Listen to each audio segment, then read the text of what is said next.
नमस्कार। हमारे इंडस्ट्री के तमाम साथी मित्रों, बहुत ही खराब समय आ गया है। हम लोग दूर दूर से नौकरी करने के लिए आते हैं। नौकरी क्यों करते हैं? अपने परिवार को आगे बढ़ाने के लिए, उनको सुख सुविधा देने के लिए। लेकिन आज की परिस्थिति देखते समय बहुत ऐसा हो गया है कि हम सोच नहीं पा रहे हम कैसे आगे चलेंगे। हमारी इंडस्ट्री खतरे में है, वर्कर खतरे में हैं, चार एक तरफ टेंशन बढ़ता चला जा रहा है। ऐसी हालत में हमको बैठ करके एक सोच पैदा करनी होगी। दो तीन हमारी आपसे विनती है। पहला कि गुजरात सरकार के जितने भी जीआर आ रहे हैं, भारत सरकार के जो भी जीआर आ रहे हैं, जो भी गाइडलाइनें हैं, इसको आप बराबर पढ़िए। और पढ़िए ही नहीं, उस गाइडलाइन को अपने उच्च अधिकारी या मैनेजमेंट मालिक को आप बताइए और उनको कहिए कि ये गाइडलाइनें हैं, इस गाइडलाइन को हमको उपयोग करना चाहिए। दूसरी सबसे बड़ी परिस्थिति है उन वर्कर्स की जो मजदूरी करते हैं, जो काम करते हैं, उनके लिए क्या होगा। आज उनका टेंशन बहुत हाई लेवल पर बढ़ चुका है। एक महीना की पेमेंट कंपनियों ने दे दिया, क्या कितने महीने का पेमेंट देंगे? ये लॉकआउट खत्म होगा ऐसा हमने सोचा था।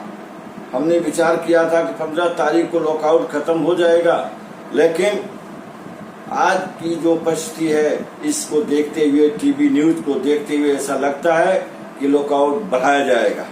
लॉकआउट बढ़ाना सरकार की मजबूरी है। हम ये नहीं कहते कि सरकार इसके लिए मनमानी कर रही, नहीं, सरकार चिंतित है, सरकार इस बात को सोच रही है, लेकिन हमको हमारे लोगों के लिए सोचना पड़ेगा।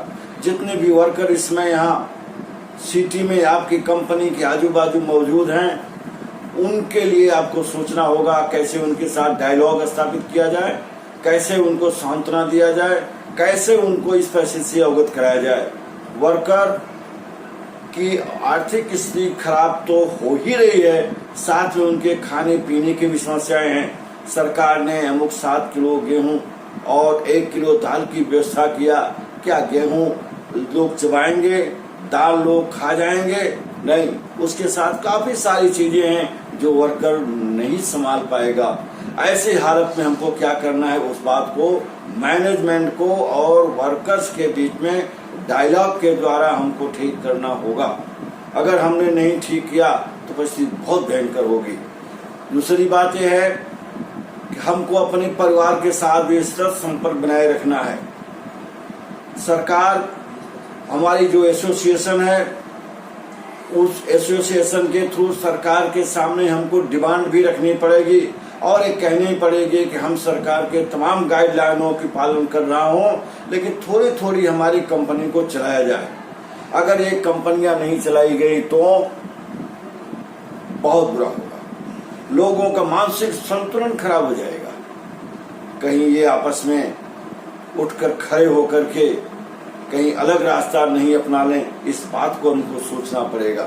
क्योंकि लोग जब मरने लगते हैं तो सोचते हैं कि भूख से मरने से अच्छा है हम रोग से मरें। यह परिस्थिति नहीं पैदा हो, इसलिए मैनेजमेंट और वर्कर के बीच में सतत डायलॉग बनाना जरूरी है।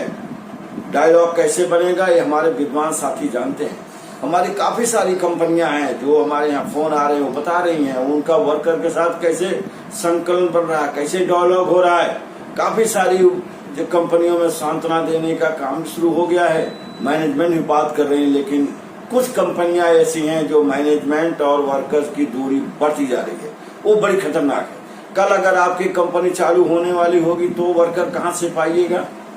वर्कर नहीं आएंगे तो कंपनी कैसे चलेगी? अगर कंपनी नहीं चलेगी तो आपको पेमेंट कौन देगा? एक सरकार हमें हर महीने आप मैनेजमेंट से दिलवा नहीं सकती, और मैनेजमेंट हर महीना पैसा दे भी नहीं सकती। जब मैनेजमेंट नहीं दे सकती, सरकार नहीं दिला सकती, कहीं ऐसा समय नहीं आ जाए जब मैनेजमेंट के लोग बोल करके हट जाएं, लो तुम्हारी कंपनी और तुम अब निकल गए। ऐसी परिस्थिति नहीं हो, इसलिए जितने भी मालिकों के एसोसिएशन हैं, ये मालिक के एसोसिएशन को सरकार के साथ डायलॉग बनाना पड़ेगा। हम ये चाहते हैं कि सरकारी कायदे का पालन हो। हमें चाहते हैं कि लोगों में दूरियां बने, हम चाहते हैं कोरोना की लड़ाई में लोग सहभागी बने, लेकिन कोरोना की लड़ाई में सहभागी बनने के बाद भी हम कैसे काम कर सकते हैं सोचना है। उदाहरण की तरह आज ऑटोमेटिक मशीनरों की जमाना है। ऑटोमेटिक मशीन में दूर दूर वर्कर रहते हैं, एक पास घटवाइजेशन नहीं होता। क्या हम दूर दूर रखकर स्ट्रिक्ट को मैनेजमेंट को करके हम क्या कंपनी के प्रोडक्शन को थोड़ा सा डेवलप नहीं कर सकते? कुछ ऐसे सेक्टर्स, जो सेक्टर्स जैसे आप दवा की कंपनी चला रहे हो, आप एएसी कंपनी चला रहे हो, ऐसे ही आप प्रोसेस हाउस भी चला सकते हो। थोड़े पूरे पैमाने में नहीं, लेकिन आधे चौथाई चला सकते हो, फाउंड्री चला सकते हो, केमिकल की कंपनियां आप चला सकते हो।